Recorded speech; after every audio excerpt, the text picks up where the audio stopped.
Number 17 की exercise unit number 17 set function exercise number 17 पर question number 1 कर रहे हैं। हमें दिया हुआ है यू यूनिवर्सल सेट, वो हमें किस फॉर्म में दिया हुआ है? सेट रिलेटेड फॉर्म में, ठीक है। बोला हुआ है x belong to x such that x belong to integers, ठीक है, एंड -4 से स्टार्ट हो रहा है, जो x और 6 में -4 से बड़ा होना चाहिए और 6 से छोटा होना चाहिए, ये बोला हुआ है, ठीक है।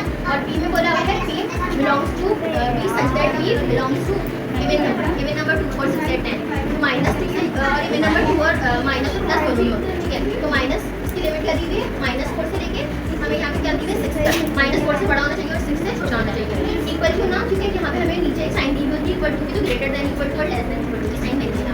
और क्यू का एक साइड दिया हुआ है Q such that Q belongs to prime number वो जो अपने टेबल के अलावा किसी और टेबल में ना आते हो, जैसे 2 हो गया, 3 हो गया, 5 हो गया, 7 हो गया, 9 हो गया, 9 आता है, 11 हो गया, ठीक है। तो इसकी क्या लिमिट दी हुई है कि 6 से जितने भी छोटे प्राइम नंबर्स हैं वो आपने लिखने हैं, दैट इज सेट। अब यहाँ पे मैंने इसका बना दिया, पहले सेट बिल्डर फॉर्म हमें दी हुई है, तो इसके लिए पहले हम कौन सी फॉर्म बनाएंगे? इसकी टेबुलर फॉर्म में, ताकि आप लोगों के लिए करना इजी हो जाए। टेबुलर फॉर्म बनाएंगे तो यहाँ पे आपको क्या लिमिट दी हुई है? -4 से बड़े होने चाहिए। -4 से बड़ा कौन सा होगा? -3, -2, 1, 0, 1 और कहाँ तक होना चाहिए? अब आपका पी सेट जो बनेगा उसमें आपको बोला हुआ है कि आपके पास इवन नंबर होने चाहिए, तो अब इवन नंबर में उन्होंने आपको बोला है कि 4 नहीं होना चाहिए, 4 के बाद जो आएगा और 6 से जो भी छोटा होगा, 4 से बड़ा और 6 से छोटा।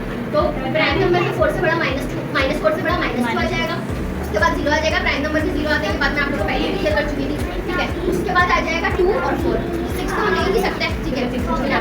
अच्छा, क्यू सेट जो हमें बनाना है वो हमें दिया हुआ है प्राइम नंबर। अब प्राइम नंबर को उन्होंने क्या है हमें जो भी 6 से छोटे हैं वो सारे लिख दो। अब 1 तो अपने टेबल के अलावा 1 की बात करेंगे। देखो पता प्राइम नंबर क्या होता है? प्राइम नंबर की डेफिनेशन ये है कि जो अपने टेबल के अलावा किसी और टेबल में ना आते हो, एक्सपेक्ट 1 के टेबल में तो हर नंबर का आता है, तो 1 को हम इस चीज में ऐड नहीं करते, ठीक है। अब यहाँ पे हमारे पास 1 को मिला के देखा जाए तो 2 अपने टेबल के अलावा किसी और के टेबल में नहीं आता, 3 नहीं आता और हमारा 4 आ जाता है, 5 नहीं आता और 6 भी आता है। तो यहाँ पे हमारी 6 तक की लिमिट है, तो हमने 2 3 5 लिख दिया। अब आपको प्रूव करना है बच्चा, हमने ये समझ लिया। अब हमें समझना है हमें p - q equal to p intersection q prime को इक्वल करके दिखाना है, प्रूफ करना है कि इन दोनों के आंसर हम करेंगे तो इक्वल आएंगे। अब हमने लेफ्ट हैंड साइड पहले कर लेंगे। लेफ्ट हैंड साइड हम क्या करेंगे? p का जो हमारा सेट हमने बनाया है टेबुलर फॉर्म में, हमने p का सेट लिखा है, उसको माइनस कर देंगे 2 से, तो हमारा 2 3 5।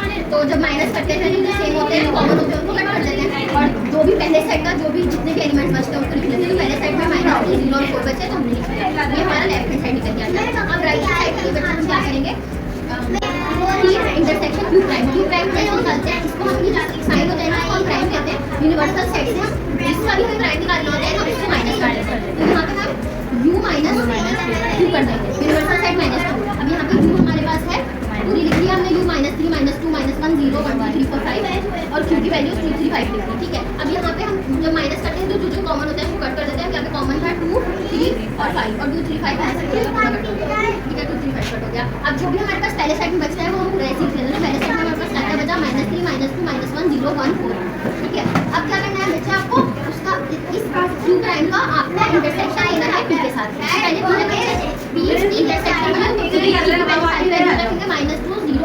इंटरसेक्शन की साइन लगाएंगे, ठीक है। उसके बाद q प्राइम लिखेंगे, जो भी हमारे पास बचा था वो हम साथ लिख लेंगे और हम इंटरसेक्शन में क्या करते हैं? जो भी कॉमन एलिमेंट्स हैं उनको लिख लेते हैं। तो कॉमन एलिमेंट्स हमारे पास 4 4, तो यहाँ पे हमने कॉमन लिख लिया, तो -2 0 4 और -3 0 4। Left hand side equal to right hand side आया, तो ये बात